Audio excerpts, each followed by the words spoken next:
public meeting, which enables remote electronic participation as legally authorized by the Code of Virginia per the Planning Commission's electronic meeting policy adopted on July 7th, 2022.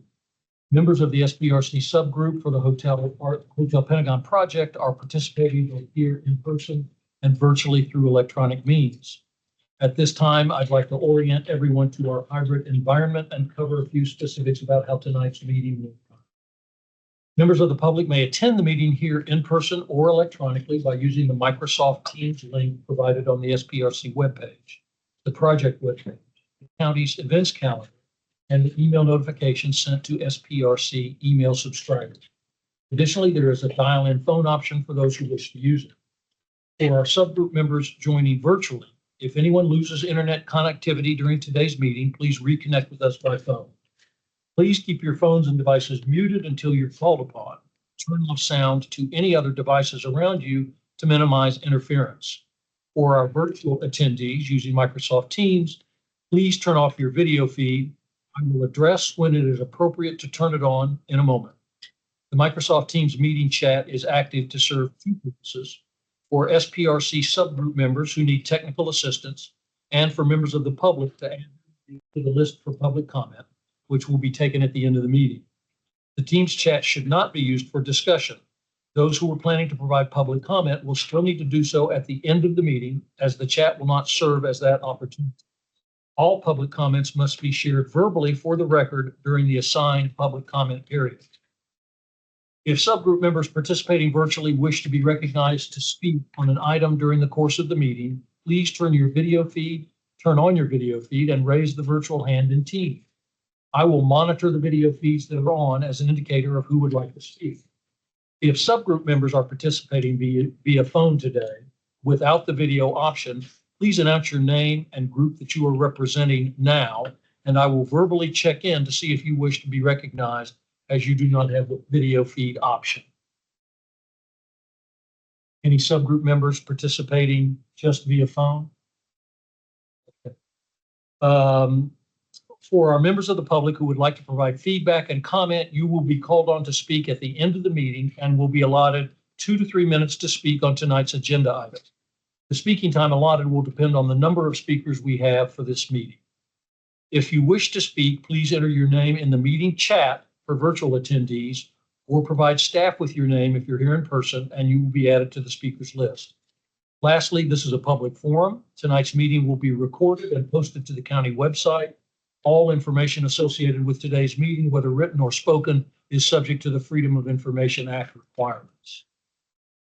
All right, let's do introductions, and then we'll get started on the substance of the meeting. I'm Peter Robertson from the Planning Commission, chair with Leo Sarley, who I for this SPRC summer. Jim Lantomi, Planning Commission. Gloria Little, Lomax, Jill Barger, Park and Rec Commission. Busha Clark, Green Valley Civic Association. Frederick Craddock, resident, 24th Road South. Kedrick Whitmore, I'm with Venable. Chris Harvey with Horticultural and Locked Architects. Eric Berkey, member of the Planning Commission. Joe Trebek, Climate Change, Energy and Environment Commission. Benson, Forestry and Natural Resources Commission. Christine Jean Grandy with Land Design. 9%, 24th Road South. Kevin Hunt, Pedestrian Advisory Committee. Mike Flores, Transportation Commission. Leo Sarley with Planning Commission. Bryce Johnson with the Department of Environmental Services.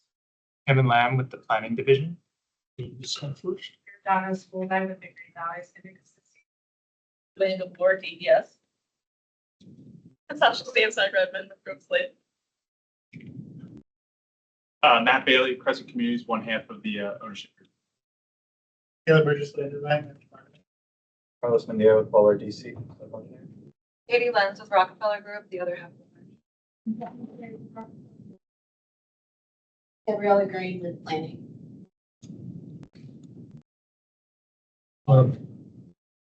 Oh, yeah, sorry, folks online. So it doesn't look like there's any SPRC members No, okay. online. If that's incorrect, please raise your hand. All right. Tonight we have The agenda is project updates, and then we'll talk about transportation, open space and landscaping, and green building and sustainability. But I think we have first a project update from the proponent. Who's doing that? Sure, we can go ahead. Actually, do you mind if we start with staff? That would be fun. And then launch into No, absolutely.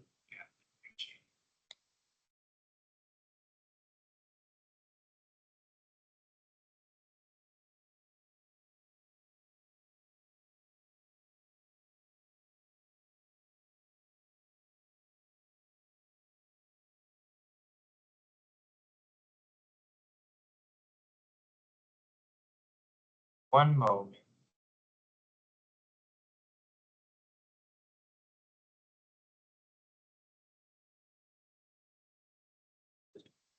All right. So, again, good evening, everyone. Tonight, both Bryce and I will be providing a staff for the hotel site project. So here's an agenda. I'll first provide a brief project overview and then launch into the SPRC discussion topics for tonight, followed by an overview of the process and next steps. So as a reminder, the site is located at 2480 South Lee Road in the Green Valley neighborhood. It is bordered by some warehouses to the south and southwest, apartment buildings to the east and north. And then we also have the Lomax AME Zion Church and Cemetery West, which is designated a local historic district and listed on the National Register of Historic Places. The site is also located within a special planning area and therefore subject to the 4 Mile Run Valley area plan. So the proposal consists of a 9-story multifamily building that's wrapped around an above-grade parking garage. And then there's also 4 separate townhouse-style buildings. The proposal includes 531 total units at a density of around 96 dwelling units per acre. The site also includes a new street section, as well as some private access drives. And then we also have this open space area directly adjacent to the church property.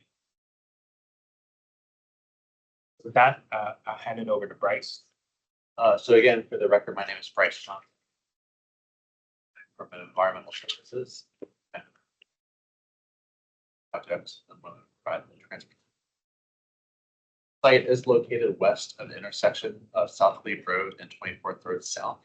The location is served by a variety of transportation options, including an ART bus stop on the site on 24th Road South, as well as nearby bus stops for both ART and Metro bus routes, and nearby bike share stations. The right is an excerpt of the Master Transportation or MTP map with the site highlighted. The MTP designates the adjacent segment of South Lee Road as a Type C arterial road, which is planned to have 4 travel lanes plus turn lanes, a low priority for street parking, a minimum 6-foot wide sidewalk, and a minimum 6-foot wide landscape strip.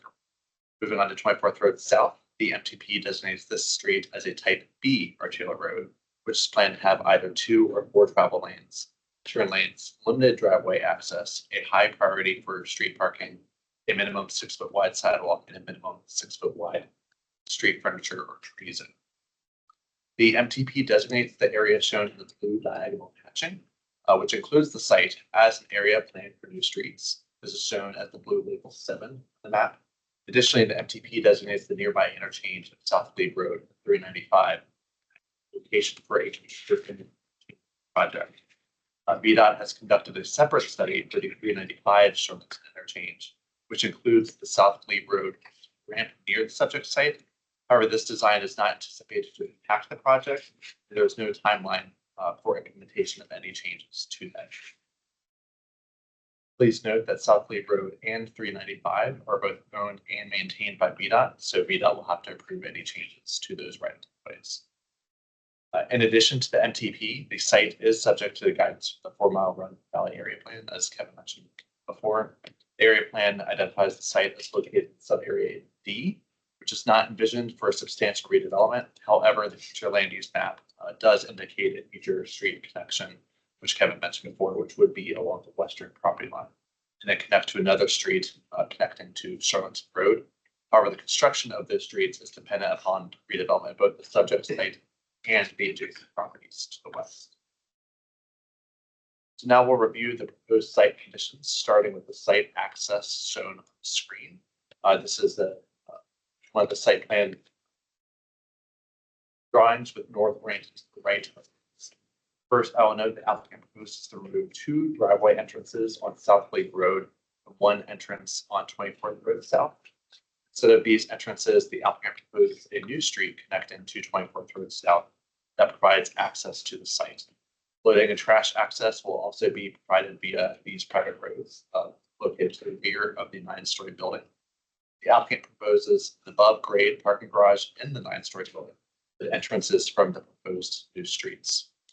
For bicyclists, the applicant proposes a ground floor bike storage room, which is accessed via the building's frontage with South Lake Road. The applicant also proposes to install a bus shelter at the existing bus stop along 24th Road South, and to shift this bus stop closer to the intersection to meet current county standards. The townhouse-style buildings are rear-loaded with garages and driveways which connect to a new street line between the 2 rows of townhouse-style buildings. The applicant proposes to reduce the required parking and loading spaces. For comparison, both the required and proposed numbers are shown on the screen.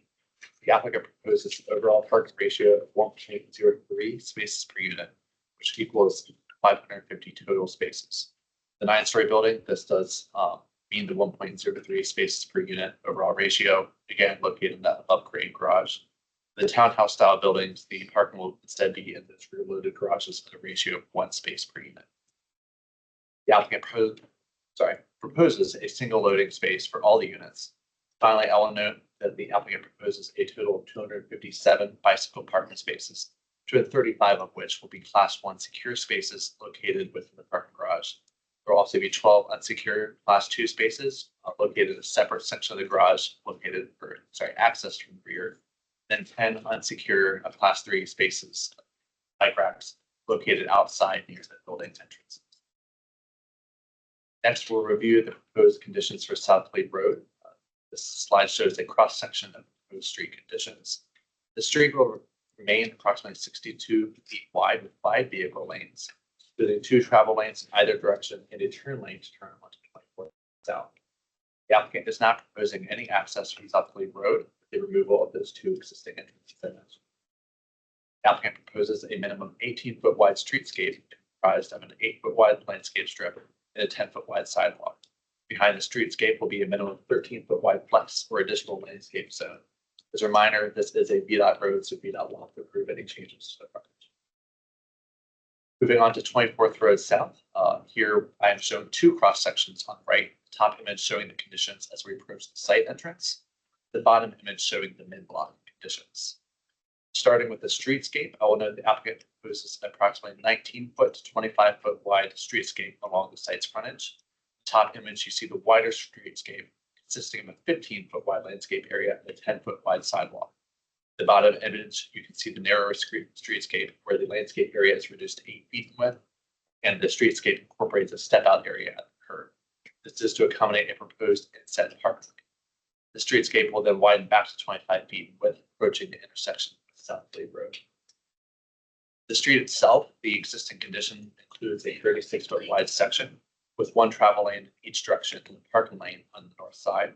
Approaching the intersection with South Lake Road, the parking lane ends in order to allow space for an additional eastbound lane.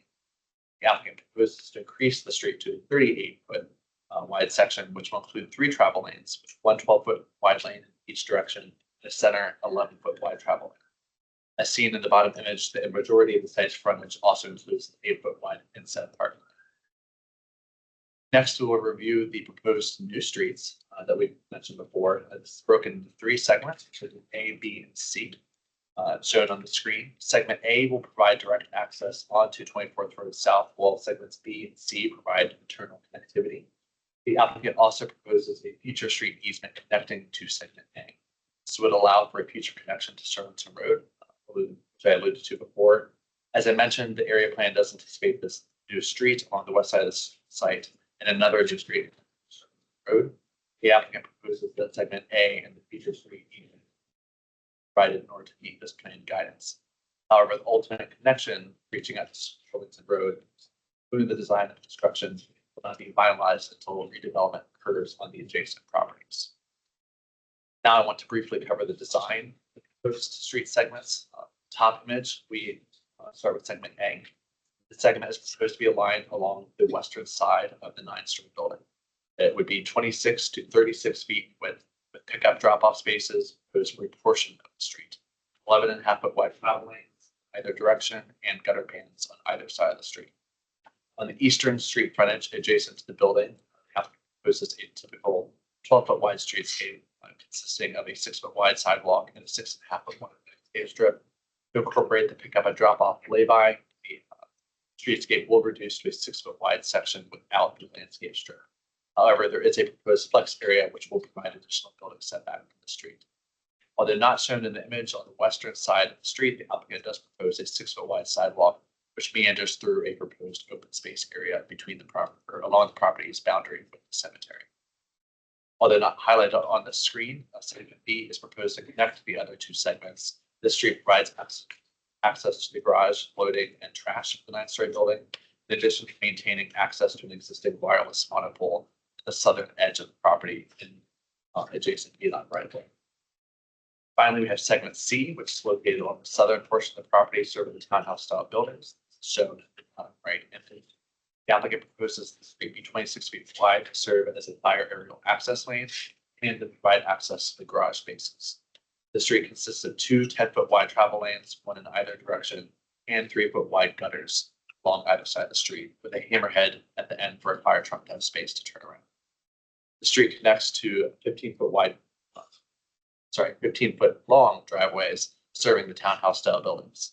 A 5-foot wide sidewalk located at the outer edges of the buildings rather than the interior of the street. All right, thanks, Bryce. So moving on to open space and landscaping.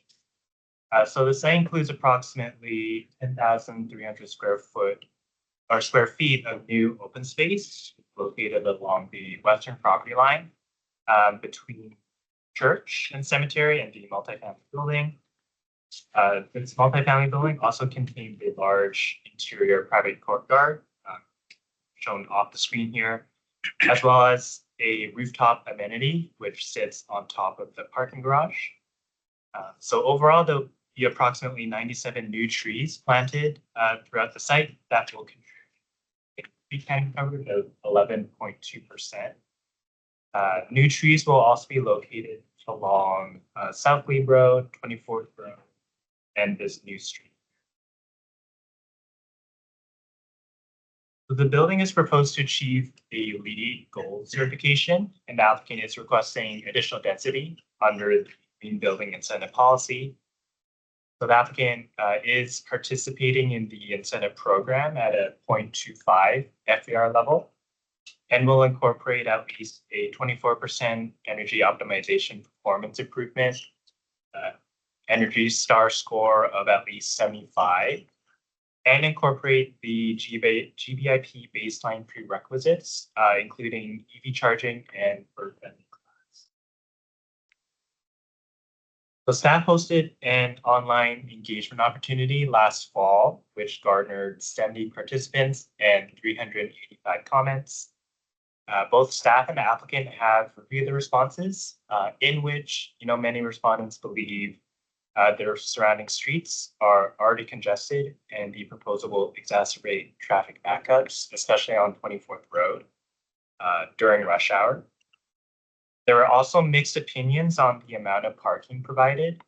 While some feel the amount of parking is adequate given the nearby transit options, others believe it is insufficient given the project's location and will negatively impact on-street parking availability in the area. At the same time, others feel that proposed parking is excessive and the site dedicates too much space for parking instead of other things such as open space and trees. So a summary of the responses has been posted to the project webpage, which goes into more detail for each of the topic areas. I will say we also conducted our typical community outreach to relevant groups and promotion methods through county channels. In terms of the next steps, so tonight's SPRC meeting will be followed by commission meetings in the coming months before being considered by the county board, which is anticipated this spring. That concludes staff presentation.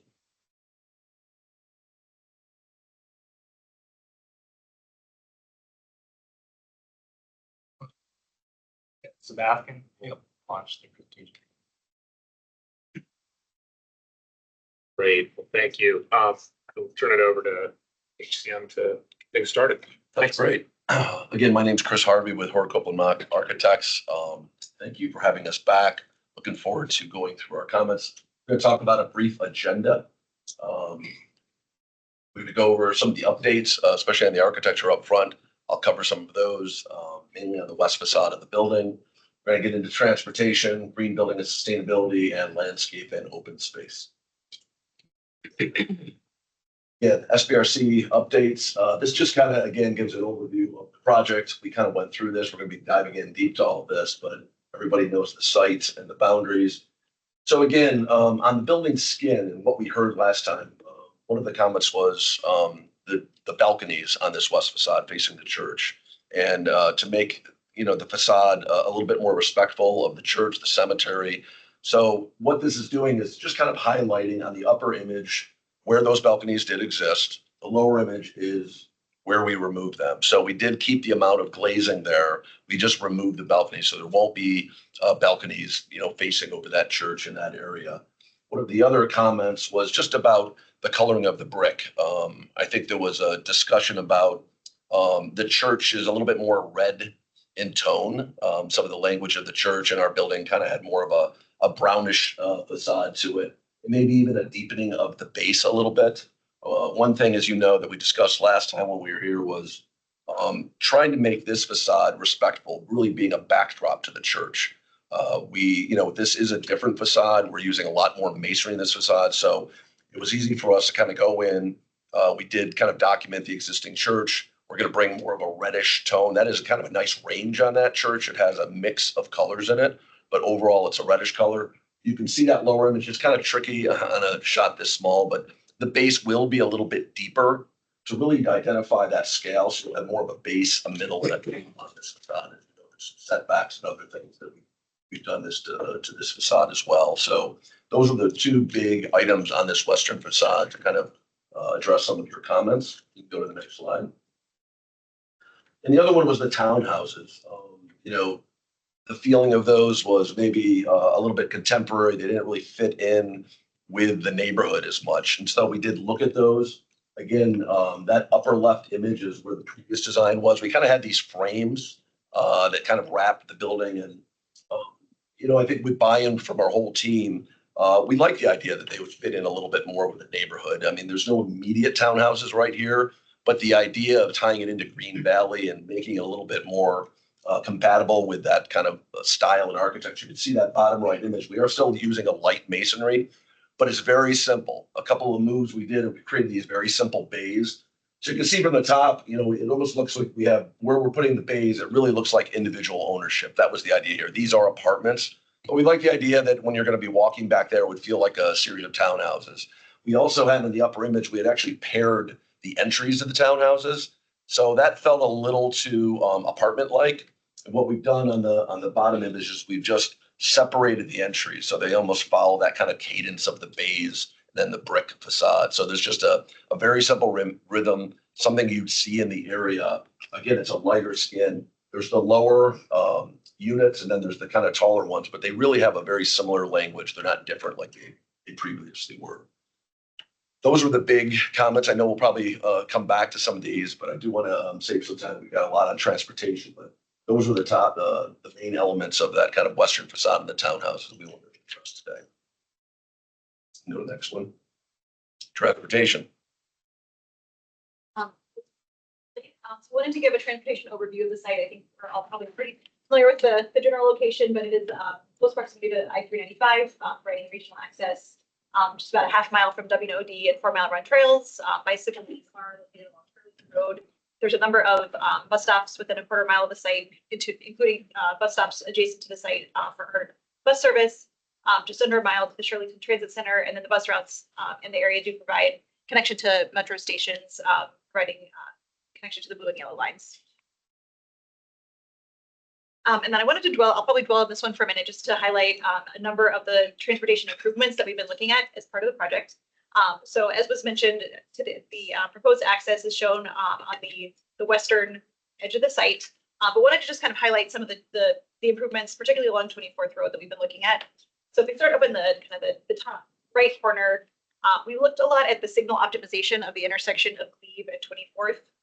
It's a complex intersection today because there are two separate approaches of 24th that are offset from each other. So those two approaches cannot operate concurrently. So one thing we looked at was just how to balance kind of those two approaches as well as the all the through traffic that's happening along South Cleve Road. So we looked at signal timing reallocation there to minimize and balance queues from all directions, both on the 24th approaches as well as South Cleve, really to just kind of to accommodate any additional trips associated here. Another thing we wanted to note was the extended eastbound right turn lane from 24th onto South Cleve Road. We'll talk more about it, but there's an existing site access just to the west of the intersection of South Cleve. So once that access is removed, it enables us to shift the stop bar closer to South Cleve by about 40 feet. So we get about a couple of additional feet there, or a couple of additional vehicle lengths of queuing space there. So we can accommodate two additional vehicles there. Similarly for the eastbound left turn lane, that has also been extended to accommodate about 60 additional feet. So that's about 3 additional car lengths. What that also does is it allows people who are able to get into that left turn lane, kind of bypassing that right turn queue. So we're really seeing more of the queuing occurs in the right turn lane, but the extended left turn lane allows people to bypass that queue and then get into that left turn lane. Also wanted to note there's a dedicated westbound left turn lane into the site. That is about 50 feet, so that accommodates about 2 vehicle lengths. What that does is allows people to get out of the westbound through lane if they're waiting for a gap in traffic to make a left to the site, so that westbound traffic can keep moving there. That was accommodated by shifting the curb line into the site frontage just a bit. There are also just a couple of on-street spaces on the north side of 24th, so those were essentially shifted to the south side, where you can see there's some on-street parking on the south side of 24th Road. We'll talk more about it in a couple of slides, but the site access was consolidated. As was mentioned, there's 2 existing access points on Glebe and then 1 access point, again, on 24th, just west of the intersections. Those have been consolidated into the access point that you see here on the western end of the site. We also wanted to talk a bit about the internal circulation. So again, we'll get into more details on a future slide, but there's an internal pickup drop-off area that's located on level 2 of the garage. That really takes a lot of the pickup drop-off activity that may want to happen on 24th and kind of pulls it into the site. So it pulls that off of 24th where there's a lot of activity happening. There's additional on-street parking on the access road. You can see there on the southern end. And then of course there's a potential connection in the future to Shirleyton Road. And then we'll talk more about the bike storage again on a later slide. Again, so this one just kind of shows in a little bit more detail the site access. So again, the 3 triangles in the image on the left show the existing access points on Glebe and 24th, and then on the right it shows the new site access point on the west end of the site. The blue triangles show the pedestrian access points into the building. So you can see those along the access road on the west end and the southern end of the site, and then the kind of pinkish purple triangles show the bicycle access road. So in this one, there's a lot going on these slides, but on the image on the right just kind of shows all the different modes of kind of transportation and their circulation through the site. So you can see here again the vehicular access along the site, along the access road. There's access into the garage in 2 locations, one on the north-south access road to level 2, and then another one on the southern end to the ground level of the garage. There's a loading access is on the southern end as well. And then bicycle circulation throughout the site. And again, this shows the short-term parking areas. And then we wanted to highlight in the image on the left, this is the internal pickup drop-off. So it's located on level 2 of the garage. So again, that allows that internal pickup drop-off activity to happen that's proximate to the residential lobby, and again, pulls that off of 24th, internal to the site, which we think is a really nice benefit. And then this one, again, just kind of dives in a little bit more in the parking and loading. The image on the right shows the footprint of parking. It's a little bit hard to see, but kind of shows the footprint of the parking garage itself. And then again, the images on the left show the ground level. So that's the level that's accessed from the southern end of the site. And then level 2, which was the one we just looked at with the pickup and drop off area. And then you can also access the ramps to the upper and lower levels of the garage as well. And then bicycle parking, we wanted to highlight this. Again, it's located at the northeast corner of the site.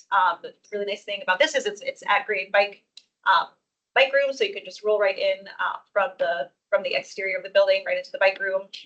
Again, 235 class 1 bike spaces in this room, and then there's additional short-term bike racks located. You can see them up on the image on the right along 24th, and then over along the access road.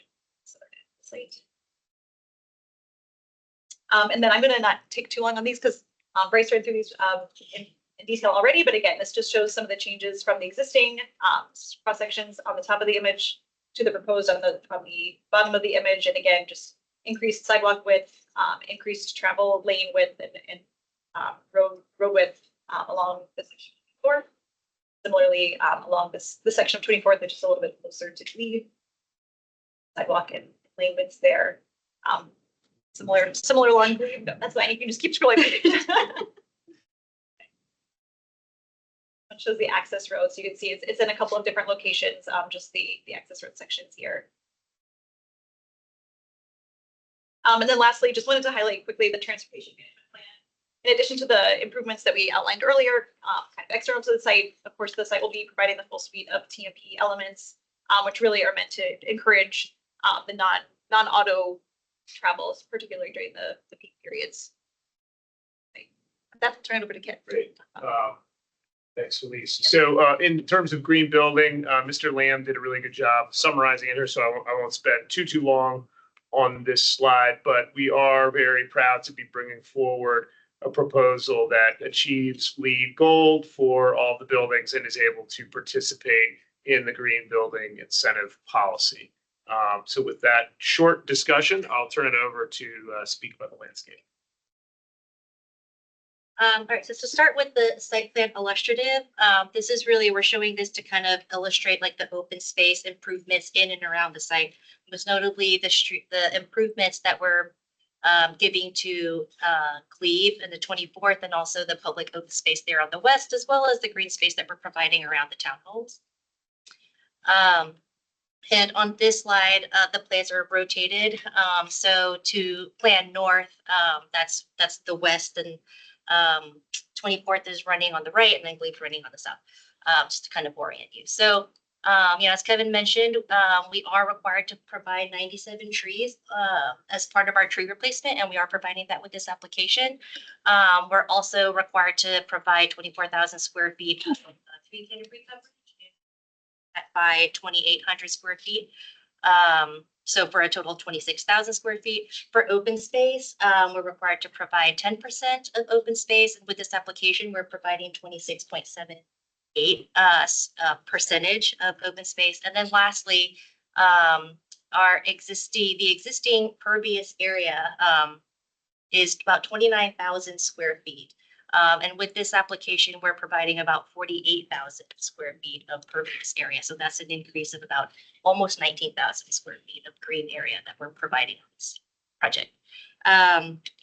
As far as the design for the open spaces and the streetscapes, these are designed in each of the spaces are designed in such a way that incorporates these biophilic principles. And as much as possible, we try to incorporate the ideas of a natural environment, incorporating light into the design, natural forms and shapes, and really thinking about human connections to nature throughout all the different spaces.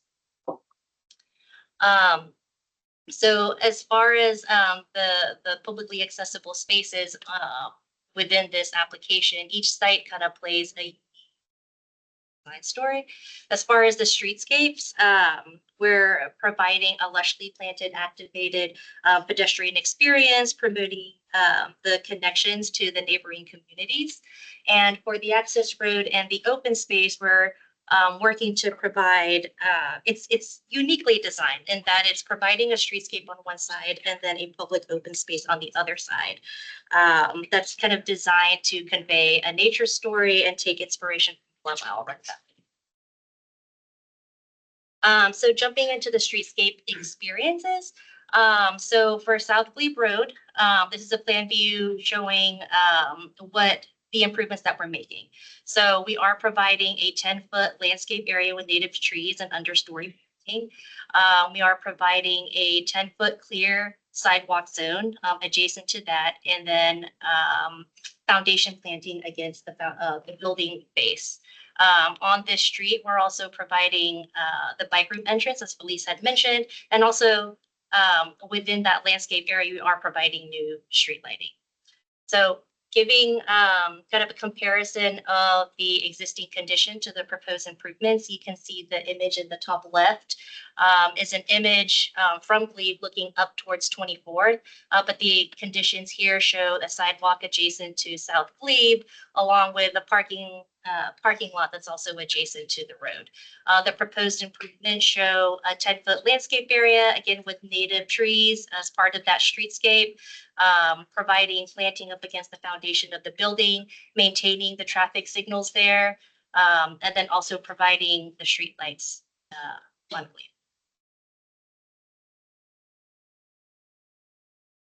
This is just another view getting down into the streetscape and what that experience would feel like.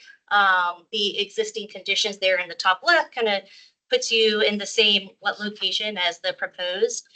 In this view, so you can see in the existing conditions, there's a lack of street trees there. What we're trying to provide is, again, that 10-foot landscape panel with the native trees and the street lights, providing a nice, clear, unobstructed 10-foot sidewalk, and then foundation planting up against the buildings. Moving on to 24th Road South. Here we're providing an 8-foot landscape panel that expands to 15 feet at both ends of the parking area. We're also on this street providing a 10-foot clear sidewalk zone, foundation planting up against the building. The main entrance to this building is on 24th Street, and we are providing short-term bike parking spaces close to that entrance. Also, we are providing a bus shelter at this location on this street, and then also we are providing the street lights on this road. Again, comparing the existing conditions to proposed improvements, you can see in the existing conditions, there is a sidewalk that is adjacent to 24th. There is a guardrail there that's kind of in need of repair. It is kind of leaning. And so our proposed improvements show a lushly planted landscape area, again, 8 feet at the parking area that expands to about 15 feet, and then a 10-foot sidewalk. So it kind of pushes the sidewalk further away from the road, creating a safer environment there, providing the street lights where street lights don't currently exist. And then in the distance, the bus shelter there at the corner. This is a perspective view showing a close-up of the bus shelter there at the corner. And again, just kind of highlighting the streetscape elements, the landscape panel, the street lights, and the foundation planting. And then another view that's kind of like your pedestrian level within that streetscape and what that experience would feel like when you're walking on 24th. So again, highlighting those same streetscape elements, the landscape panel with the tree lights, the unobstructed sidewalk, and then the foundation planting against the building. And then the access road. So again, on against the building face, we're providing like a modified streetscape, a 6-foot sidewalk here and a 6-foot landscape area. That is sort of like a buffer between the sidewalk and then the private patios along the base of the building. And then the opposite side, providing a landscape buffer between the church and the building, but also trying to overlay that and make it feel like it's more park-like. And so this is an elevation showing the transition between the church and this proposed building. Currently, there's about 110 feet between the church and the existing buildings. What this application is showing is about 168 feet. So the building is getting pushed back. And then there is a shared open space there in the middle between the two. This is elevation showing the existing conditions and the proposed conditions. So you can see here on the left, the property line running about right here, the existing drive aisle, and then the existing buildings. And we took that and overlaid it into this perspective view to kind of show, the existing conditions overlaid on the proposed. So you can see here that we're providing about a 32-foot wide park space, and then the building is kind of pushed back. Some additional views from 24th Road, looking at the entrance to the open space. So you can see here, we're trying to provide like a wide open space, the opportunity to have some bike racks there, some signage, and some opportunities for seating that kind of like welcome you into park space. Walking down 24th, this is kind of walking on the sidewalk, turning and looking towards the church. So here you can see that there is a mixture of evergreen plants, some deciduous planting, and then really lush planting along this park as well. Because this park is situated on the western side of the site, it gets a lot of sun. And so there are opportunities to do pollinator gardens there. There are opportunities to bring elements of 4 Mile Run into the park design. And there are opportunities to celebrate some of the stone that appears throughout this area. This is another view looking down the street that kind of shows the extent of the park space. So you can see here just how heavily buffered it is, but then there are opportunities to do winding pathways, opportunities for respite within this park space. And again, the lushly planted landscape. Walking down a little bit more, looking back towards the church. This is a really great example of like ornamental trees being layered in with canopy trees, and then evergreen trees there too. So you really get this kind of like a layered landscape that could be accented by ornamental plants throughout the different seasons. And this is showing a future road connection that Felisa mentioned earlier. Should that ever happen? And then lastly, for the open space. So we didn't want to do just like a 30-foot green big buffer. We really wanted to provide an open space that was accessible to the public, that people can enjoy. And so what we want to do is, we were referring to this public spaces master plan, the privately owned public space design guidelines. There's a lot of amenities and layers that can be incorporated into the design of this park. One of the things that we're proposing on doing is undergrounding the utilities that currently run along this side of the property. And then really amenitizing this park again with seating areas. There's opportunities to do the pollinator gardens. There's opportunities to work with the community to incorporate historical markers or interpretive signage throughout this park. And there's, opportunities for also just like providing like focal elements and things like that with this park. That's it. Thank you. Thank you. All right, we'll go to our discussion. Again, the issues that we have, and let's try to keep the discussion to these issues.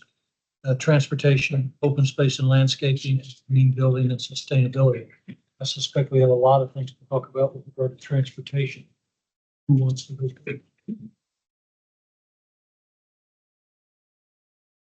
Yes, ma'am. Clarify.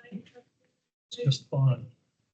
The southwest corner of the building, which says it's at ground level, but then I'm not sure how that part of the new access road works with the access road to the north, which is the one. I mean, it's a road. I'm having trouble hearing you now. Oh, sorry. The southwest corner of the apartment building, there's a pedestrian walk. And there were a couple slides, I'm not sure which is yours versus which is staff. But so the some of those things are at ground level, but then the main entrance on the new road is at level 1. How does the access road work? Does it slope down? And what is the slope? It's in there.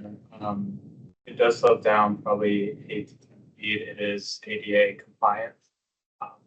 All the way from the intersection of 24th Road all the way to the roundabout. With ADA compliance being like less than 5%? Yes, ma'am. Okay, thank you. One.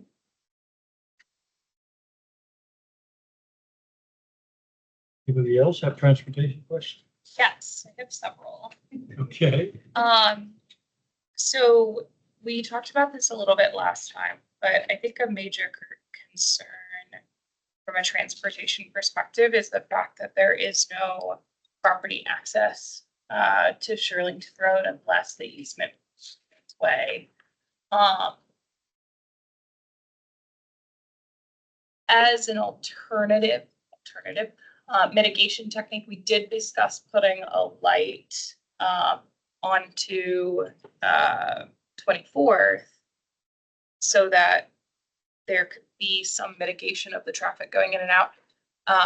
Has there been any further discussion on that? Is there a pro or against decision on that? Can you give more info? So we've looked at the volume. So for the, when you look at putting a traffic signal in, there's the manual, but there's the manual and uniform traffic control devices. They have various thresholds that you, like various, like 8 different words that you look at to see if you meet the criteria for a signal. We did look at those and we are underneath, we're under the thresholds for those. So we don't have enough volumes from the site access or the volumes on 24th to meet a What were signal. your expected numbers for the volumes? We can pull those. I can, yeah. Okay. Yeah, I think that'd be really helpful. Because I know the parking spaces that you all are looking at is you're proposing 550. So if you guys don't have the numbers with you. Yeah, no, we had those. So and the parking is always a little bit different than the trips because Correct. Yes. Not all those spaces turn over at the same time. So yeah, we have the site access numbers.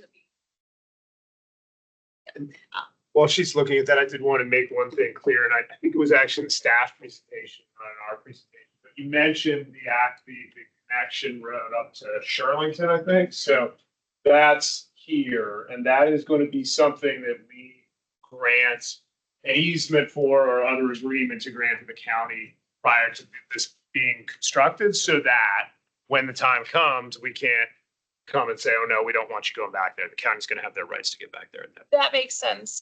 The consideration that we had last time wasn't the property on your side, but the other owners. And I think that's a major concern because we understand that you guys are willing to, but I just definitely want to see those numbers because right now I'm pretty concerned with the load of transportation that would be coming in and out, especially during rush hour with the road the way it is right now on 24th. Sorry, that's okay. So and I would just say the numbers, but as you can see, and I don't know if everybody, You're fine. We can also provide this, but it's like there's various curves that you look at, and it changes based on the number of lanes that there are on the major street and the number of lanes that there are on minor street. So we are. And just to make sure we're all on track, the major street that you're looking at is Glebe Road and the minor street that you're looking at is 24th, or are you looking at 24th? 24th, yeah. 24th is the major, and then the site access. Site access Is the minor, yeah. And so you can kind of see here. So I think we would actually just any of these lines here, you can see these are our volumes down here for the, I don't know if we have it labeled, but for the AM and PM peak periods. The y-axis, right here is the minor street, and then the x-axis is the major street. And so we've just plotted the lines based on the volumes. And what volumes numbers do you guys have? If you want, you can join the Teams meeting from your computer and share. Oh, we could do that. Yeah, I know. We can also provide these. Yeah, will you pull them up though? Yeah. While you're doing that, the lighting, the pedestrian walkway that you're putting together, I firstly really appreciate the updates. I think it looks great. Is there any lighting that's going in on the walkway? See it in the diagram. In the park space, yes. Okay. Definitely want a safe environment, so yes. And it's also being added along the sidewalk Mhm. around the perimeter where there, I think there's none today, right? Yeah, I saw that you guys are adding, I think, 6 or 8 lights along the perimeter on 24th, but I didn't see, the only safety thing that I saw on the walkway that you guys had in your slides was landscaping access viewpoints. So I just wanted to make sure that lighting is going in there. Yeah, I think that's actually required by the county final landscape plan standards. We've got it at this point at like the conceptual landscape Okay. phase, but I think that's something that's required, even though we didn't show it. And you mentioned that there would be transportation monitoring and an annual report that would go to the county. What metrics will you be monitoring? So, Vehicular or bicycle, other? so there's in the sections, there's a number of different metrics. I think it's vehicular counts, working occupancy, a whole variety of things. And we could pull all of those, but it's the standard TMP monitoring elements that we coordinate with the county. Those are post occupancy. Kind of compare against the goals for measuring the non-auto. Awesome. And I think that's the extent of my questions for now. I don't want to own the conversation. I'm not sure. I have a continuing comment on this. I think it's a little bit more staff and thought. I'm a little concerned with the bicycle traffic and pedestrian traffic going south and crossing those. Well, I guess it's just long ramps on the east side or west side of Glebe. And I imagine we're hoping, right, that there's going to be a lot of bicycle commuting going to Alexandria or DC, and they're going to want to get down. Imagine 4-mile run, canal pathway. So I'm thinking they're going to shoot straight down. So I was just a little nervous about the safety of commuters and stoplight there or any traffic calming on the off ramp. And I know that's VDOT territory, and that's kind of like a. Sorry, Commissioner Sarver, we're bringing up the plan so you can see exactly what you're talking about. Okay. But yeah, that was the only concern I had, I think, relative to that. And I don't know that that's something that the site specifically can do, but I would love to see staff and VDOT perhaps, be a little bit attentive to the notion of commuters and more pedestrian and bicycle traffic along Glebe. More of a comment, I guess. Not so much a question. Talk about, I'm sorry, I'm blanking, but so I think Commissioner Flores was bringing up like a mid-block, like a signal, the access, right? Is that right? Have we talked about, because I did not have the last SPRC, have we talked about at least pedestrian crossing there as to why that's not being contemplated? I haven't gotten, that's on my list. But I want to. I think I've taken the 84 ARC bus for years. Obviously a commuter line, but there's a ton of folks who will cross that street at mid-block. So I guess my first question is, where do we envision the bus stop actually being? Because right now it's really I would call mid-block. I think one of the plans shows the bus stop location, but as it is shifting closer to Glebe. So the thought is that because, so you can see it here. Number 5 shows the bus stop shelter. And so I think that, the thought is to shift it closer to so that pedestrians can use that crosswalk across the board. Do any of these buses make a left? I'm sorry. It is my turn, Commissioner Flores. Oh. You will get the floor. No, let me finish my thought. Exactly. No, my concern is I hear that, I respect that, but folks will still cross anyway. And I'm worried there are a lot of folks at the Alistair who use that bus. And with a lot of folks presumably going back into the office 5 days a week, there'll be a lot more now. And that bus often would get full, 2019 and prior. And so they will cross around mid-block area. And then with the way that we're designing the lanes now, I am worried that they're more efficient, that they're more likely to encourage motorists to go quickly towards the intersection, making it more dangerous for those mid-block pedestrian crossings. So if we can't have a signal there, I think at the very least, we can have a crossing which also can provide traffic calming going into Green Valley and into that neighborhood. I think that's a pretty small task. That's my comment. I have more, but I want to yield the floor. Mr. Flores, did you have anything else? We'll hold. I've got more. You can stop me whenever you want. Talking about crossing this road in buses, so that clear little section that's right under resistance Road's house, that is creating two queuing areas. One to queue into the other and the other to start queuing there. Okay. One of my questions is, how have you made turning left from the access road and left into the access road safer? Is that little queuing area? Yes, so I think so, and yeah, I think that actually where the arrow is would probably be shifted a little bit to the right. So you would wait in that left turn, that dedicated left turn lane, so that if you're waiting for a gap in traffic, you have a place to wait while the westbound traffic is able to proceed, and you're not blocking the westbound traffic while you're waiting to turn left there, and then once you're really turning just across one single eastbound lane. And police, does that exist today, or is that? That does not, that will not exist. It's not. That does not exist, and that's something we're yes. putting in as part of this, okay. And the, so that helps with one to turn left, but if you are trying to turn left out of the site, how do you do that safely? So I think, yeah, you would turn left across again, that arrow will be pulled back a little bit. So there will be a gap there. So you'll just turn left as you would at any unsignalized.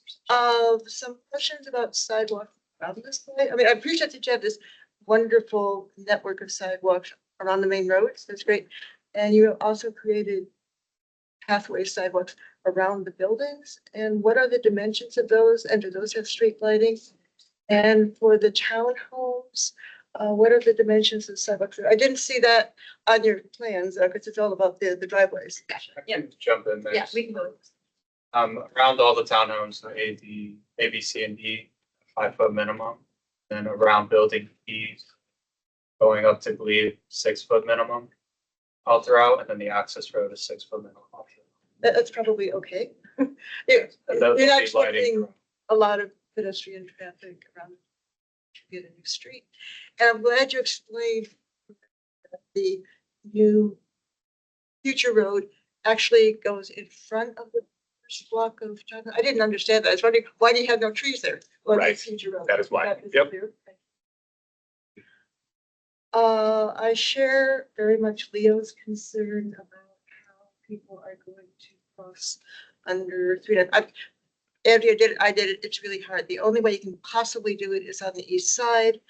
And the first ramp is signalized, which is great, but once you get under 395, there is both an exit and an on-ramp, and the exit ramp especially has horrible sightlines. So VDOT really needs to do something about that, put up flashing lights, something signage warning that there will be pedestrian cyclist crossing. My other and final complaint for the moment is the sidewalks on Shirlington on the west side, which is the industrial side. All of those sidewalks are awful. I can't imagine what being accessible. And on the west side, they're only good as far as there's new development. And once you get beyond the new church, they're really, really awful. And what can the county do about fixing that? I have been complaining about these sidewalks. This is the 4th project that I've worked on in Green Valley, and there's just no excuse for this. If you really want people to be living there and growing the area, you've got to provide better pedestrian space. That's it for now. Thank you. I had a quick follow-up. I think Commissioner Berkey and Commissioner Forrest were talking about the bus stop, but I need a little clarification. Is the bus turning left at that intersection with Glebe once it hits Glebe? And is then the bus shelter in the wrong location? Gotcha. It's turning right. I think both of those, both the 84 and the 87, they'll turn right now. So there's no left turning bus. Right, yeah. And then I guess since I explored, I'm a little concerned with the left turn into the site, the left turn north on the Glebe. Are those queues gonna end up interfering with each other during rush hour potentially? So those queues, they are not. No, the left turn and the left queue into the site does not extend. It's well contained within the distance you see here. And then same thing for the left onto Glebe. There's extra space. I think the reason that we wanted to extend the left turning onto Glebe was just because the right turn queues are the longer of the queues. So to give people a chance to kind of get out of that right turn queue and into the left turn lane to turn left onto Glebe. But Is it all, what is it like today, Felice, in terms of the queuing eastbound on 24th Road South? Yeah, so for the left turn lane, it's not too extensive. I think it was, I would say, three or four cars for the left turn lane. The right turn lane is the queue that extends a bit beyond that. So I think today it does extend like along the site. But we're extending the left turn lane to get folks out of that so that they're not merging up with the right turn lane. Yeah.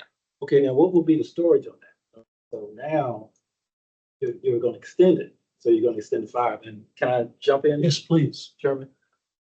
I think I can give you maybe about 30 years of experience on South 24th Road. And as it looks now with all the constituents, all right, pedestrians, bicycles, buses, heavy traffic, current roadway can't support it. I mean, we just don't have the storage. We aren't clearing the roadway at traffic signals. So, and that's the biggest angst I have. When you're coming out of the property, and if you want to go northbound on South Glebe Road, so, you know, at now, and even if you extend that left turn lane, you still have a problem with vehicles. I mean, as we see it now, during peak periods, we have a backup that starts at South Glebe Road and goes to South Shillington Road. So, and again, we don't clear it. And I would have to challenge some of your assumptions on volume. Let's say, for example, the bus lines, we have 84 and 87. 84, those two bus lines have the highest volume in South Arlington. Now, your depiction in your brochure says you see about 4 or 5 people at a bus stop, but 84 during peak will have 485 people. Usage. So how do we really manage that? Yeah. And again, the biggest concern again is, you know, looking at those volumes and seeing what we have now, because I mean, we talk about buses making a right turn, but school buses make a left turn. So again, the load there.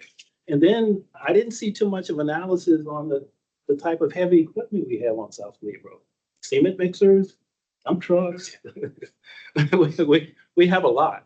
We have a lot there. So, I mean, obviously, the right thing is to get another entrance exit out of the property. But I see chaos and I see loads. I see traffic loads right now. Because, for example, during peak periods, you can have about 5 or 6 vehicles a minute during peak periods. Okay, and to me, it's peak all the time. But for studies, morning, evening. So you have those people, and then the bus shelter you have, not going to provide a lot. And the main thing it's needed, you need a pull-off space. What about school bus loading? Yep. Maybe you could move it to the back of the property. But as it's now, it's going to be a challenge. And Frederick, I apologize. What would you say about the bus shelter? I want to make sure I understood your comment. No, I said, I mean, would you have a pull-off off of 24th Road for bus loading shelter? I mean, you have the shelter. I think I saw a depiction of a shelter. Right. But I mean, also no. I mean, you have 84, 87 Right. discharging passengers. You also have school buses. Right. Wouldn't it be a way to have a pull off of 24 onto the property for at least school bus loading, unless you move that maybe somewhere else on the property? And I think we talked the other day about school bus loading, and I don't know that, I think that's an APS question, Bryce. I don't know That besides where they're.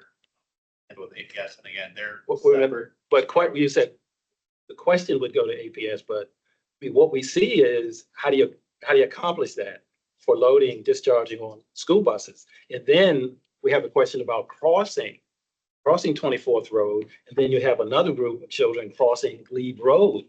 So as it stands now, I mean, things are stopped. When there is a bus coming from South Glebe Road coming on, making a left turn on the South 24th Road, the bus will stop right there in the corner and do a discharge.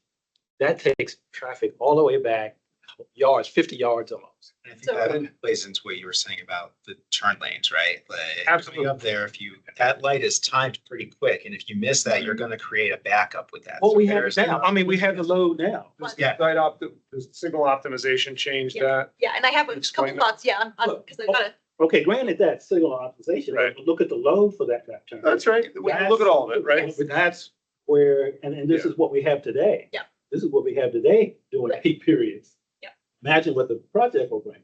yes, and so that's exactly what we were looking at, and I know, and as kind of as we started, there's a lot happening at that signal, right? Because it's not to get in the weeds, but it's split phase, so the two 24th approaches can operate concurrently, which means that kind of just takes up some of the green time that signal kind of has to operate. So that was one of the main things that we looked at, was just how to try to rebalance those timings at that intersection to still provide the throughput on Glebe that we need to not extend, the northbound left turn from Glebe into the site to still have that operate within kind of the storage available there, and then also to minimize the queues on 24th. I see the difficulty, Yeah. but if you're basing it on the volumes that you have in your brochure or your 78-page traffic study.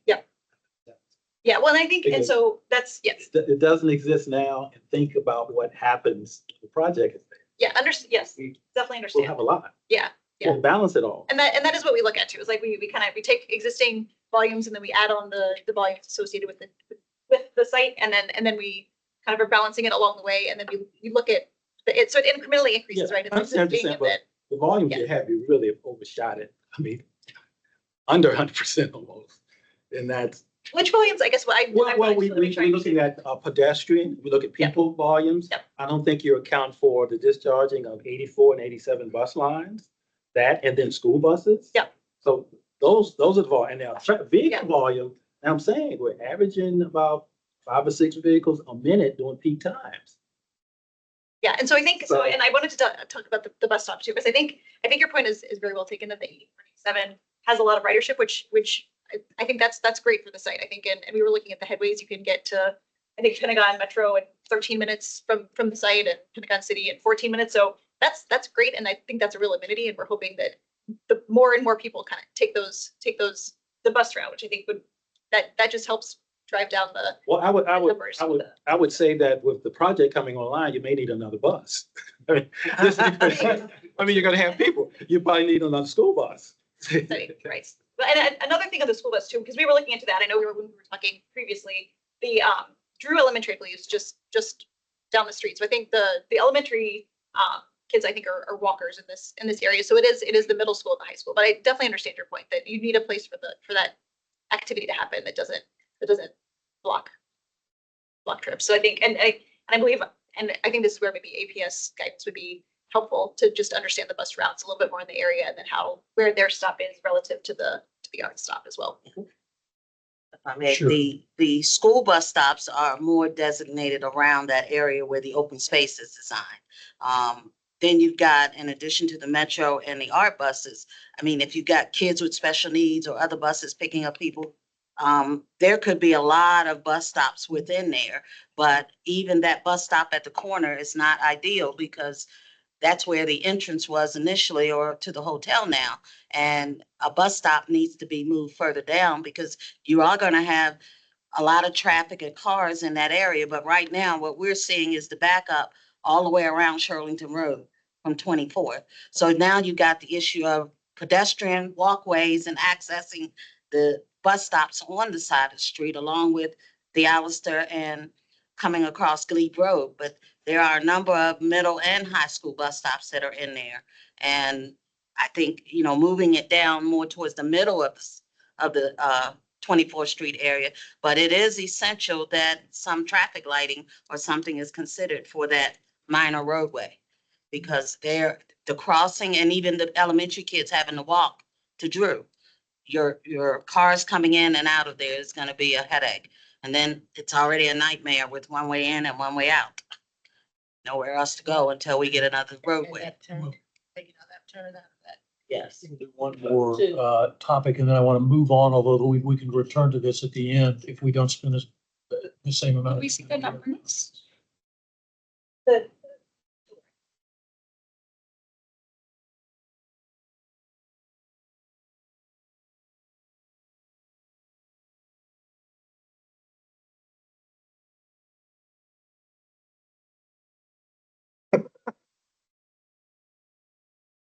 so then, as I was saying before, so the access shows the major streets, so you can see here that, and these are for the peak hours, so this is not the full day, this is the AM and the PM peak. So the square is the PM peak, so that shows about 650 major street trips. Again, that's the ones in both directions on 24th, and about 55 PM trips on the minor street. So that would be coming northbound on the site driveway. So that's the green square, and then the triangle is the AM. So that shows just under 500 trips on 24th in both directions, and then about 110 coming northbound on the site access. Were there any contingencies applied for the length of time existing people spend on that street? On 24th.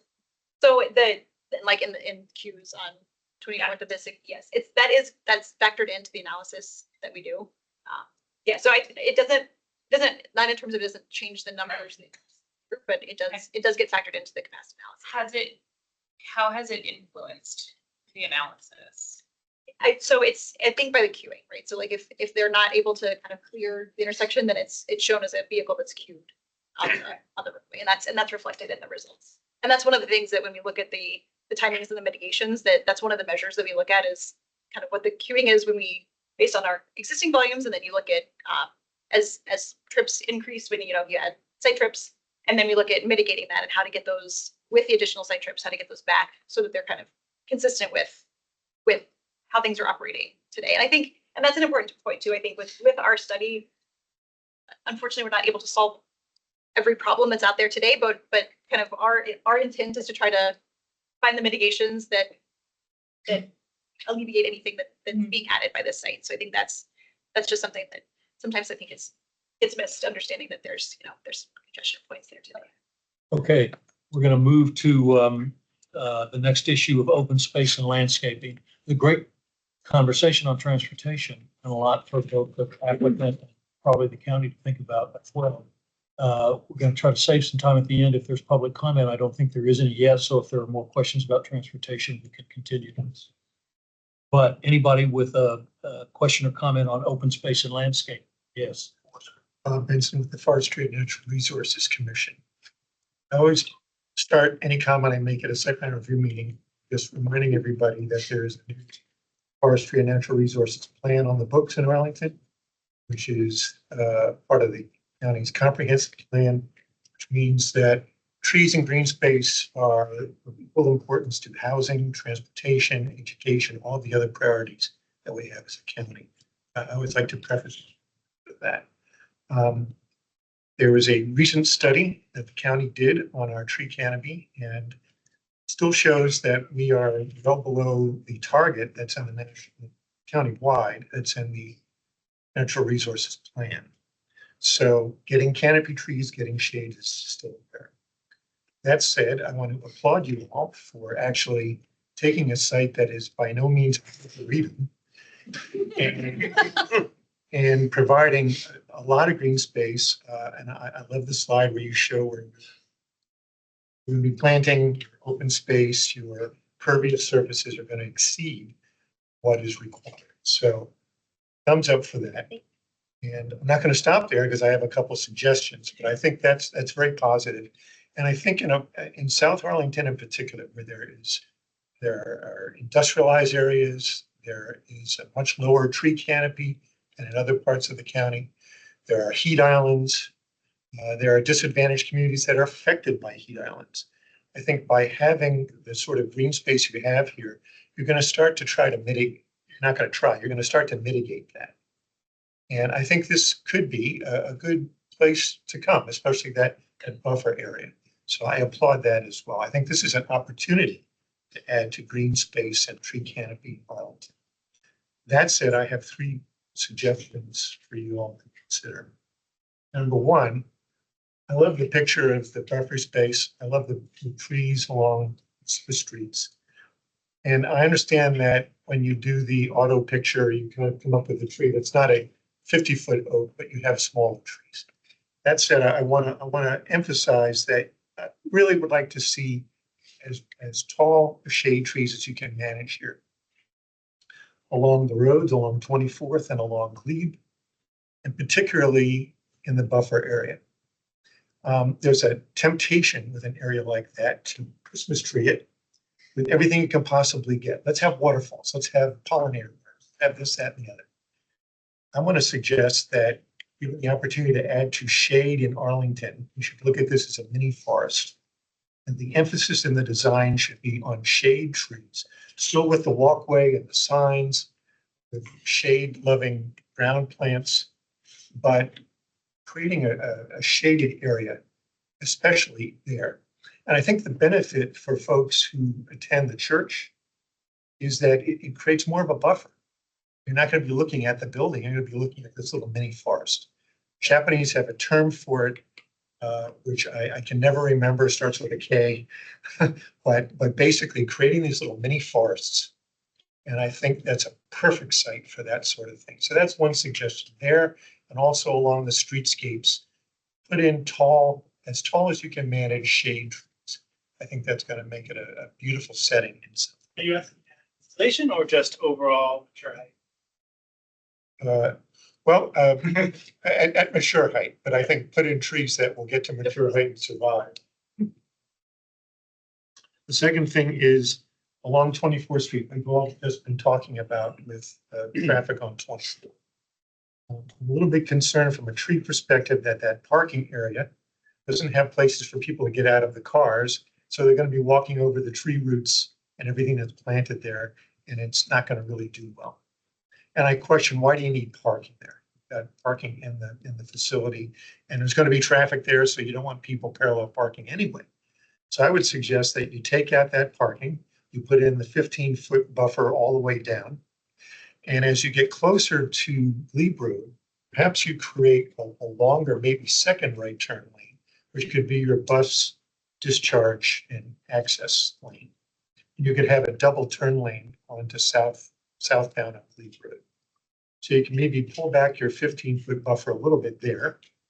And so then you'll have a continuous 15-foot buffer all along 24th. And maybe you'll be able to kind of tackle your bus discharge problem a bit as well. Because you've already got at that corner, you've already got a gated area anyway. The third thing I want to say is that this is the last thing. If I were a betting person, which I'm not, but if I were, I would say that access road where the easement's going to be, that's going to go in eventually. You know it's going to go in. The community wants it, and that's fine. But you're going to lose some of these nice trees, or you're going to impact some of these nice trees that are along the townhouse area now. So I would suggest that we kind of get ahead of that curve and maybe add a little bit more along the south border below the townhouses. And here's where I'm going to get a little bit controversial with y'all. I want to suggest that you pull up the townhouses, maybe lose a couple. You're already exceeding in your units what's allowed here already in the whole site. You pull them up, you pull up that T turnaround spot, and you create a little bit forested area along the southern boundary there. That way you're kind of hedging your bets against that road going in and losing green space in the future.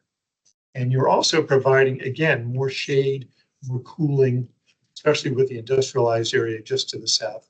And that'll be beneficial for the folks who'll be living in those townhouse areas. So those are my three comments. Again, very positive about what you're doing here. The bird-free glass is also something that my fellow commissioners appreciate. So thanks for doing that. I can answer their question before they ask it. But I really think we should look at this as an opportunity. Green space in South Arlington, not just doing something to kind of mitigate, but really to create the little mini arboretum that maybe we don't have there now. Thank you. Commissioner. Yes, okay, thank you. I appreciate the beauty that everyone's speaking of in terms of the new access road there And the park. I understand that there's going to be a 6-foot wide walkway. It seems that area has grown legs because now you're talking about an actual park with chairs and the like. So it seems to be a little wider than initially discussed. That's your prerogative, but I want to really focus in on the beautiful trees that you are proposing.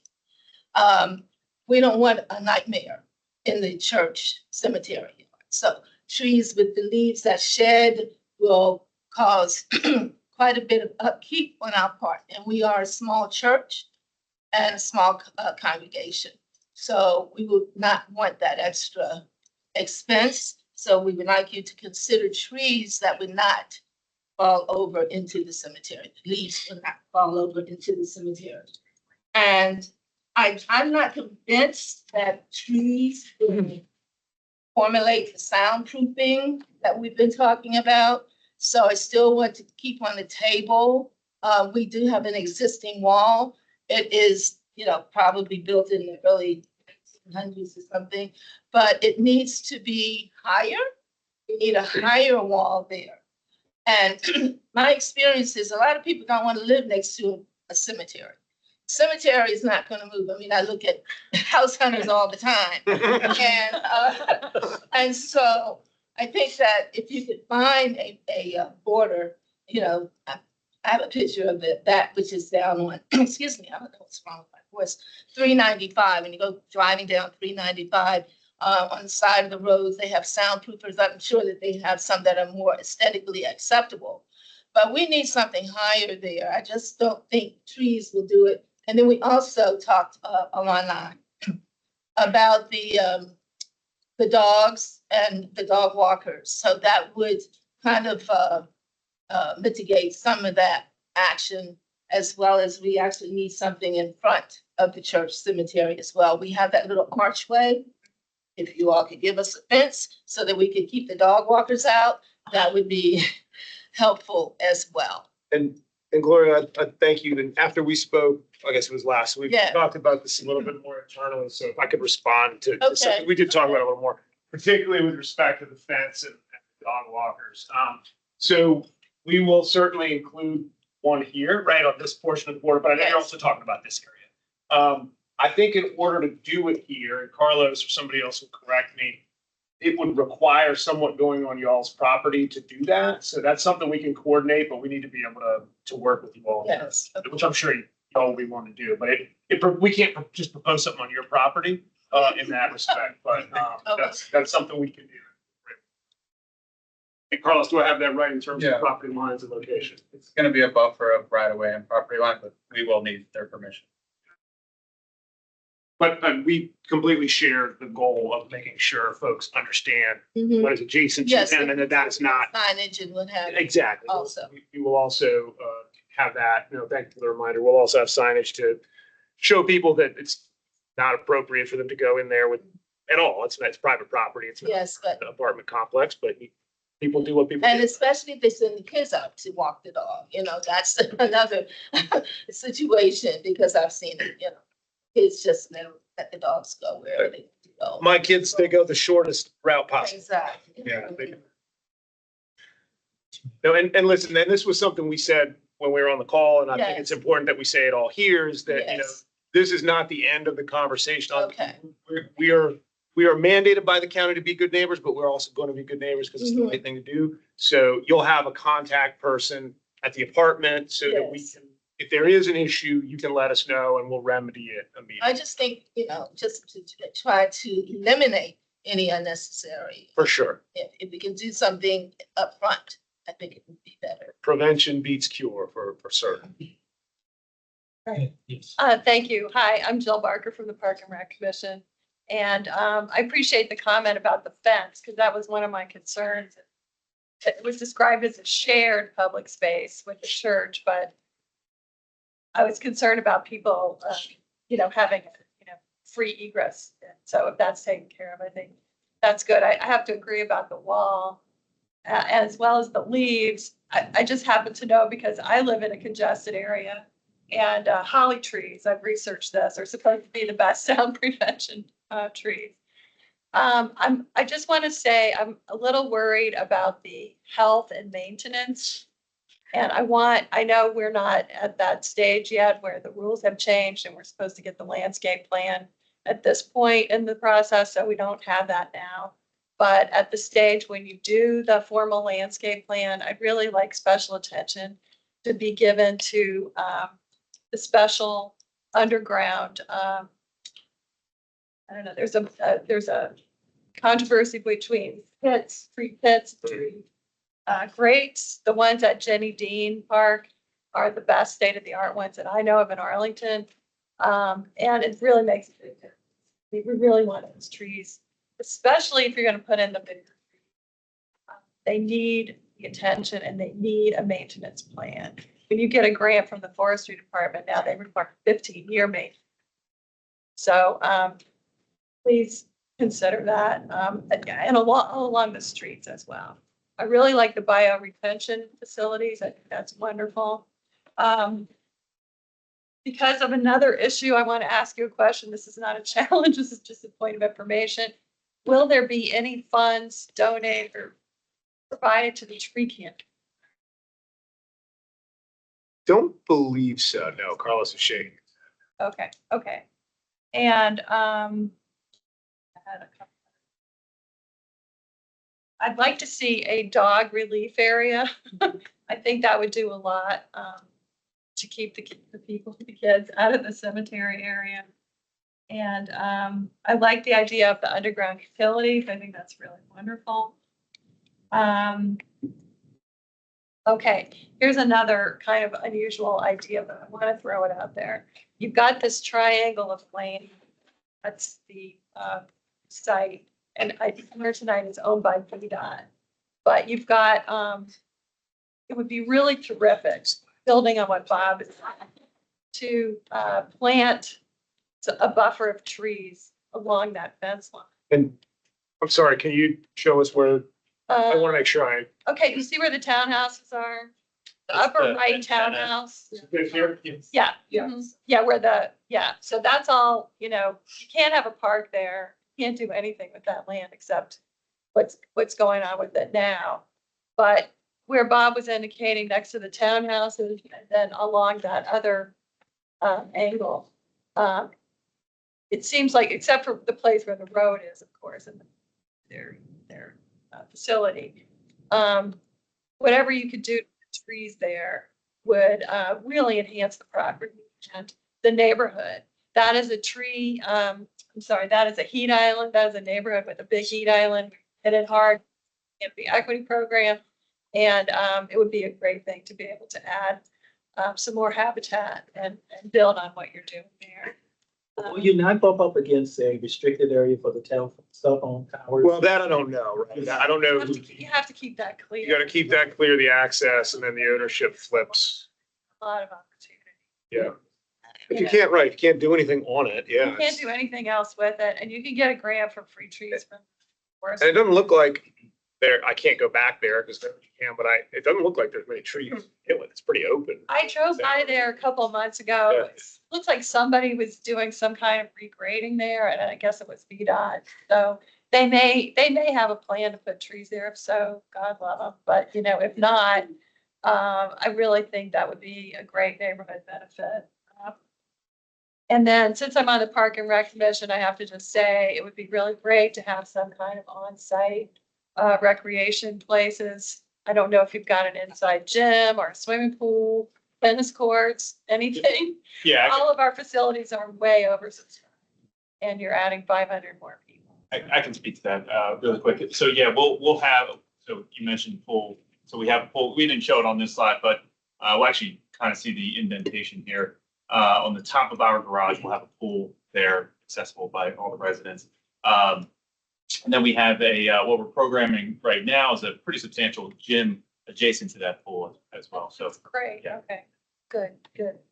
You can also think about green roof elements, since I'm on the list. And let me see, I think that's just about everything people have already covered. Yeah, okay, thank you for listening to my comments. Yes, ma'am. Can you go back to the previous slide? I just had some concerns in that area, which also has an issue related to the bike access, which is gonna impede traffic there because we don't have any bike lanes. And you see the tightness of the car and the lane there. We got plenty of storage spaces for bikes, but where are they gonna ride on 24th? If they're not behind a car or in front of a car or a bus. And that area right there where there is one tree, I don't know if you count the smaller trees in that 97 trees, but if that area is back to the sidewalk without that green space there, that would certainly help with either bikes passing a car or allowing a bus to pull over and wait for kids and not blocking all the traffic. However, we would like to still maintain that pull off for the ramp for the church. See how it is set now. So we do need that space. Yes, yeah. I had a quick comment on the bioretention planters, and this is a little bit of a design concept, but again, just to try to mitigate the acoustic impact of Glebe Road. So again, the more taller plantings on the bioretention, as tall as we can get them, just to absorb as much sound and of course pollution. But maybe if we could lower the hard surface on the retention ponds and bury that a little bit, just so there's a little less of that echo reverberation for pedestrians walking, and just to sort of alleviate the experience there of like the overwhelming sound of buses and cars and whatnot. Just another factor to consider. Thanks. Any other questions or comments or issues on open space and landscaping? Yes. Just want to put follow-up points to Jill's point about the tree maintenance plan and landscaping. That's very well taken. County follows, I think the reference is at 8,300 landscaping design standards that are kind of state of the art. The urban forester in Arlington, Vincent Verweij, is certainly, maybe you're already talking to him, but certainly that sets the standards of how you put trees in the ground and make sure they have the maximum chance of survival. As to the lady's point about shade trees, I feel very strongly that in South Arlington, with that asphalt driveway going up there, you need shade trees. But if they're planted along the driveway, they're not going to overhang the cemetery. If you pick the right type of tree, you already have the smaller trees, the evergreens, along the fence, the wall that you're going to put in there. And I think that in Arlington, we have so many volunteers, we have tree stewards, we have community groups, we have Eco Action Arlington. Certainly we could arrange for that debris that does happen to fall in the cemetery to be cleaned up every fall and made as nice as possible. So I wouldn't want that personally to interfere with the point of trying to maximize shade. And a buffer for the building. If you see a wall, I'd rather look at a wall of trees than the side of a building. I'm going to try to wrap up this section with just a couple more questions, but we'll return to it if we have time at the end. We do have some public comment that we need to get to. I appreciate Joe and Bob's comments. I agree with them totally. I'm distressed with the these only 11%, and I want you to do everything you can to add more trees. Can you add trees to the top of the apartment building? On the top of the I garage? think the soil and y'all is too heavy, but please. Yeah, y'all land aside. Sure, but yeah, likely I don't think we have enough soil depth. But Christine. Yeah, we do have a courtyard that is at grade, where we are putting additional trees to it too. More than they're showing. Yes. But any other place where you can add trees, and for the other roof, you can at least make it biophilic? Yeah, absolutely. Absolutely. Thank you. Chairman, sorry. Sorry, I had one last quick comment and I'll make it super brief. On the image where you're showing the bus stop, that's really underwhelming. And I think it's really important to make the bus stop as attractive and as part of the building. I think there's a little bit of a landscape opportunity to anchor it a little bit more. So I think if we can improve the design of the, if not the bus stop itself, the surrounding area for the bus stop, just to create that attractiveness so people feel like, yes, it's, I'm being sort of respected when I ride the bus instead of feeling like they're demeaned. Thank you. Okay, last one. Currently along South 24th Road, we have 3 high-capacity fire hydrants. I don't see their placements anywhere here. First one would be along, just as you come off South Shirlington Road. Second one would be right where you see the entrance where the pull-off for the Lomax Church. And then the third one is right at the end of the existing entrance on 24th Road. Of course, we need them, high capacity. Yeah, they don't always make the rendering, but they're all there or being. So they will, okay, because I heard underground. Yeah, so the hydrant over by the church is to remain as existing, suitable. The one over by the bus stop will be replaced and upgraded. And then the first one you mentioned is remaining. Thank you. Great. All right. We're going to move on now to green building and sustainability. And I'll start by asking the applicant, were there sustainability ideas or possibilities that you considered that you ultimately didn't adopt because of impracticality of cost or anything else? I'll let the applicant team speak to that. Go ahead. Yeah, and we did an extensive a study of what we were gonna offer here. I think you nailed it. I mean, there are a lot of considerations just in general to all the sustainability items, but I think cost was actually probably the most important factor. I will say we're offering heat pump fired DOAS units. Obviously, there's an alternative to that. Obviously, comes with a cost consideration there. We're looking at solar. Obviously, that again, cost considerations there, structural considerations. So those are VRFs. We're considering VRFs as well, but we're offering split systems here. So again, it kind of was not only cost considerations, but design considerations, structural considerations, things like that. How much we could really bring to the site. Helpful. Thank you. Other questions about sustainability? Yes. So I have a lot. So for the floor area ratio for the GBIP, what are you pursuing? I believe we're doing a 0.25 FAR bonus. Have you evaluated the feasibility of zero carbon certifications? We've looked at it, yes. Is it possible to not get that? So we can yeah. Yes, Sustainability Building Partners is not here, but we'll follow up. Yeah.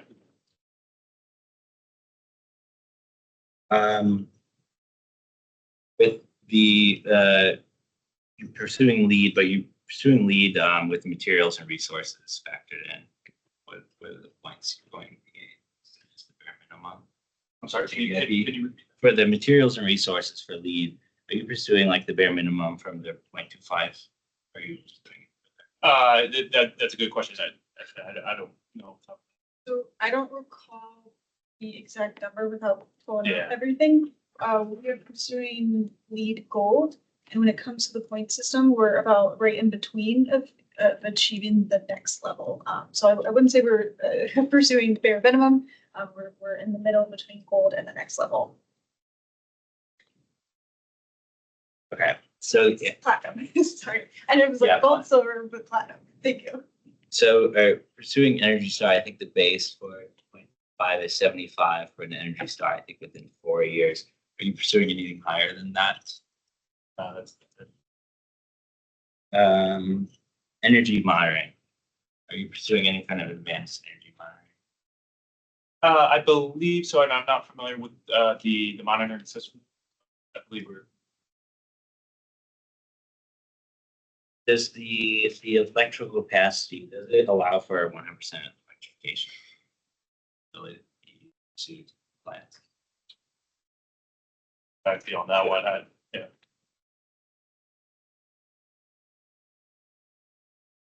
And so we're talking about like water heating. Is that going to be fully electric, natural gas? Chris, you can correct me if I'm wrong. I believe we are fully electric. HVAC? Electric as well. Cooking? electric. For the parking spots, I think you're pursuing 4%, 15% baseline, right? Yep. Or talk about solar, right? So you're correct, not doing on-site solar. You're not. So you're using renewable energy credits to meet the goal. What is the kind of, are you doing the, I think what's 2 watts per square foot, or are you pursuing what percentage of the annual load? I would like to confirm that. I can get back to you, but I believe it's 2 bucks. Is the site going to be battery energy storage, right? I cannot get back to you on that as well.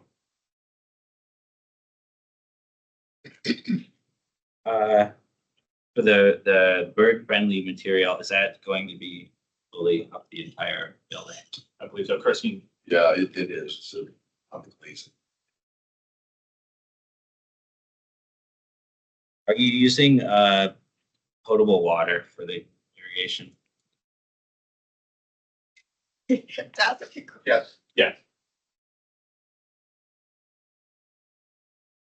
And then are you doing any kind of DEI plan, the lead social quality checklist, anything like that? Currently, we are not, but we can. That is the thing I have. You all may have said this, and I didn't catch it. How many EV charging stations are you planning on? 4% right now. So 22. yeah, 22, 21, and then 15% EV. Other. I will highlight that the airport has done the trickle charge approach, and I find that really effective. So if the garage not necessarily wired for the level 2 or level 3 charging, but if there was like multiple, whatever, just wiring for like trickle charging, just plug in. No, I think that ends up being somewhat effective. You can plug your car in, leave it overnight, and and if it's a short commute, you're good. So then that frees up the level 2 chargers for people that need it. And so, and I've noticed that Dulles has done that. It makes sense. People are gone for 3 days, but you don't prevent your car charge, and it's much cheaper. Okay, that's great. Commissioner Flores. Just want to commend the applicant on providing the sustainable community benefit program for employees. It can be really beneficial.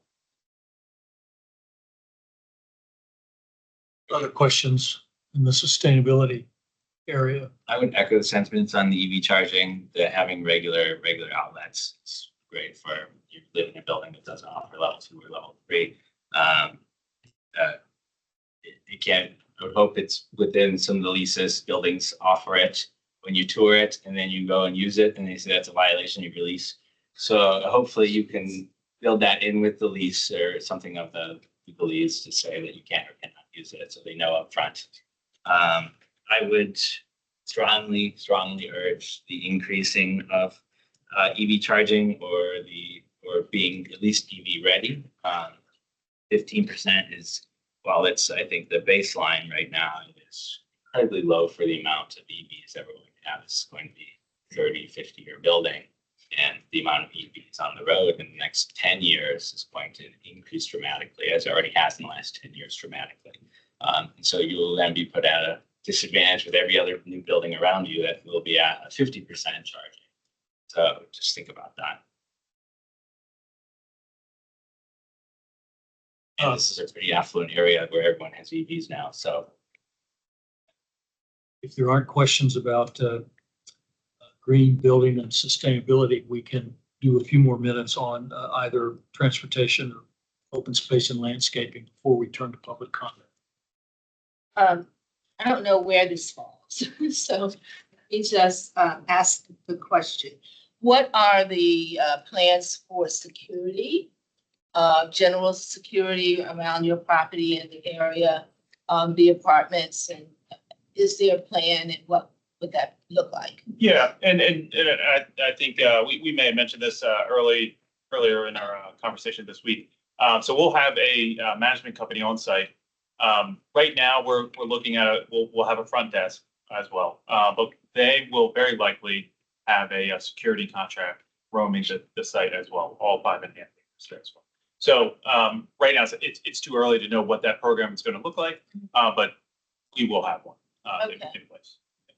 And another thing, just in terms of the design of the building, you know the site now, there's no humans really walking around. It's so eyes on the street, right? That's a great strategy. Just, we have a lot of stoops, as you know, around. So this is going to be a very walkable building. There's a lot of stoops. There's eyes out onto the sidewalk. There's windows. There are some balconies in certain areas that are looking out on the street. So that does have an impact. Even our main entry, it's glazed. All of that kind of amenity space, the offices kind of look out to the street. It's going to be very welcoming. It's going to be kind of a beacon at that corner. So we think it'll really change kind of just the feel of that intersection right there, and really all the way around the building, because we have walk-ups everywhere. So I think it'll be impactful. I lied. I have two more questions. For stormwater management, are you seeking any besides like standard Virginia building code? Are you going for anything else like pervious materials, bio roofs, anything else like that for stormwater? So the stormwater management design is pretty much utilizing like 100% best management practices, primarily with fire retentions. We're trying to go beyond that, kind of aligning with the plan. And then I do believe we're getting the rainfall credit. Getting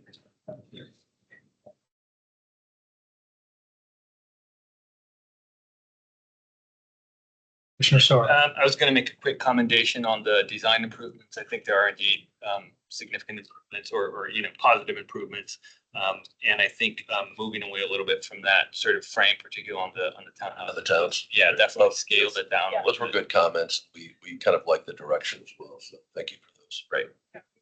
Really appreciate the brick color. Sure. And yeah. For the Rex, how are you deciding to purchase bundled, unbundled? Dominion, are you doing matching? How are you going back bundle? Yeah, that's something else we can get back to.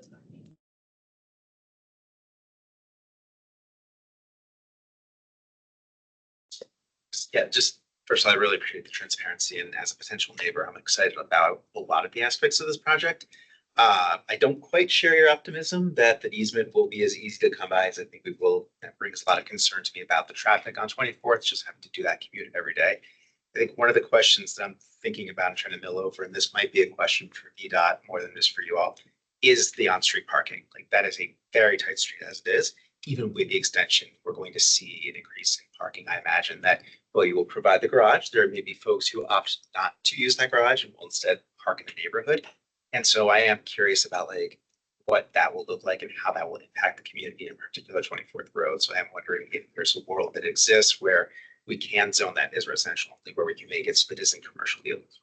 It's so that there is going to be more access to the community on 24th Road versus a potential spillover from your development. And I just want to make sure I understand, are you talking about the area that's labeled here as on-street parking on 24th Road, or is there a separate? Yeah, that's part of it. I'm talking all down 24th Road. To get further down towards Charlington, there's a bit more parking, and the residents do depend on that because the driveways and garages are big enough, and I'm worried that with a 500 unit complex. Right. And I'm assuming, and check me if I'm wrong, that parking will be included as an added price, not in the lease itself. I assume, I don't know the answer to Yeah, that. so that will discourage people who want to save money on rent to parking on the street. And that's where we can't absorb 10 more cars, let alone 500. So I really like the county to take seriously the consideration that might need to be zoned a little differently to make sure that the residents don't have a place to park on the street. If I could just respond to that, I mean, that would be right at our front door too. I mean, we're aligned in that concern that we don't want our residents parking on the street as well for all of those reasons you stated. So that will be something we can enforce. Again, I mentioned we would have a front desk there, right at that front door there. So that's to us something that we would focus on as a. Thanks. I just wanted to, I was doodling on what was just said about the parking, and the other question being, we do have other units that when the fees came up, a lot of people ended up impacting the neighborhood with parking. But in terms of guests coming and visiting, what's the parking on site for guests that would come? Because I think we got what, about 1 point something per household? Yeah, that's right. And then we have, and I don't know the number, and Chris, you may know the number off the top of your head. I think we have about 18. I know it's close to 20. I don't know if it's 18 or not, but there is we built some fat into that because every one of a residential project will have that. People will come visit. So we do build that into the garage itself. And also. Okay, and then the other thing I just wanted to stress, I know we talked about a lot of things, like we do need that roadway exiting Shirlington Road, but if some of those are things that would be considered in a site plan condition so that we can ensure that it's done, as well as protecting our most treasured historic site, cemetery and Lomax. I guess just to follow up on your point, push really quickly, and I don't know if the road to Shirlington, that is purely aspirational at this point, right? We haven't engaged with, I think it's Comcast and whoever else owns back there, or has that conversation begun about how we're going to bridge that gap. Because we really appreciate that you all have the easement in there. I think that's a tiny portion of the conversation, right? Because you're to take the land from Comcast or the US Postal Service, whoever's back there. I'm just curious, have those discussions started, or is this just sort of like, one day we really hope this will happen? But I'll add, as an aside, all of that is rental. US Postal Service rent. Oh, that's right, yeah. Yeah, Xfinity rents. So they're, Yeah, I don't know the answer to that. I don't know if somebody's approached the county. Would be dependent on those sites redevelopment. There's no timeline for if and when that would happen. So have y'all reached out and said an applicant is interested? Do you have plans for redevelopment? To my knowledge, no. It's been on the book since the 4 Mile Run study was done, but I asked the question of, in the roadway that's there, is that owned by the properties? Because there is a road that goes from Shirlington Road straight up to the fence. Yeah, that is. That is owned by who? By the adjacent property. The neighbor. Okay, That's not a public road. so it's not a public road, but the new road that they're putting in, 26, which is, I guess, closer to the art facility, Okay. is a That public will be road. public. That is separate from this Plant Street and this. Okay, and then the final thing I had was some consideration for the traffic study that was gonna be done. And I think the report recommended another one be done like a year after. But that study was done in June of 2024. Art facility moved in December of 2024. And we've got a church proposing a childcare of over 260 kids for the military. So that's gonna substantially increase traffic flows in that area. And it's essential that we redo those studies to consider that at the time rather than waiting. I would like to make one recommendation to the applicant and the county that we put in a pedestrian light signal across the street where the entrance into the building is. I'd also recommend that we move the bus stop to just before that, right in front of, still on your property, but right in front of the walkway. I think doing that will eliminate the issue of traffic being backed up at the light from the 2 buses that onload and offload. I also think that'll create additional protections for pedestrian, but also provide, I can. Shane, right here. Street, no, the other side. So I would put a, the cross signal so that you actually get a light to stop right here. And then I put the bus stop right here. And the reason for doing that, not just for safety, but it also would create almost an immediate allowance that would allow for a left turn without creating a street. Question while you're there. Now, when you say putting you're talking like Hawkeyes? Putting those for walking? Like, yeah, the pedestrian walks up, presses the button, and the Yeah, light. those are Hawkeyes. Okay. Okay. The angst I still have with this is that we are at a 95 percentile capacity now, right now, on South 24th. and we're gonna add lanes. It's, yeah, where's the mitigation for what the project will bring? Is where, you know, I'm kind of, how do we? So the mitigation, I mean, Frederick, I mean, we can go back to it, but we've got, that's kind of what Felice was talking about in her presentation, right, with those various. Yeah.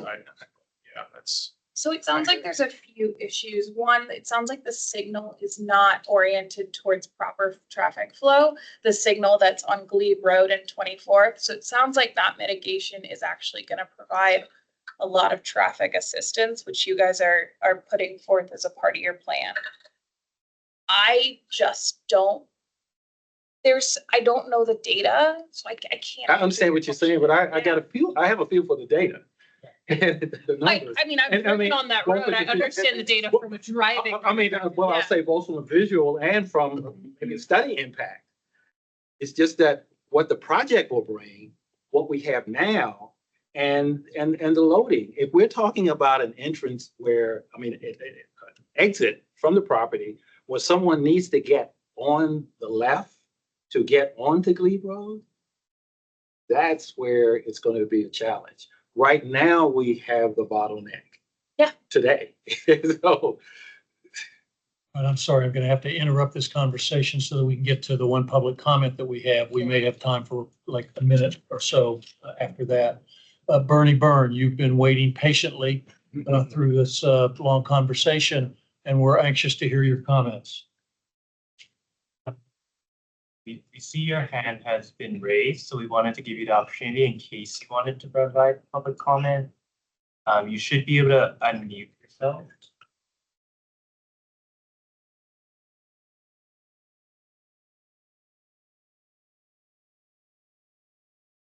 If not, and you know, we're mistaken that your hand raised means public comment, that's fine as well.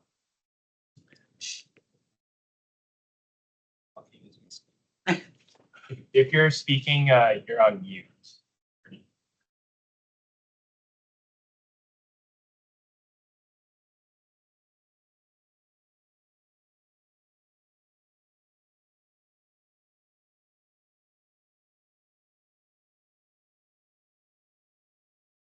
Right. I'm going to assume that we're not going to get comments from Mr. Byrne. So we've got 3 minutes left before I close down this meeting with Prussian efficiency. Yes, ma'am. Bernie, if you can hear us, you can obviously submit comments in writing that we'd be delighted to receive as well. My question, this project will go before planning commission, so it's going to be a really good opportunity discussion about this. Absolutely. Clearly, 24th Street is a major issue for all of us. And many of us are also concerned about going under 395 and the sidewalk on Arlington Road. Massively concerned about the success of additional people living a like non-traffic filled light without the connection to the back. I know I said that last time. That concern still holds. Yep. Agreed.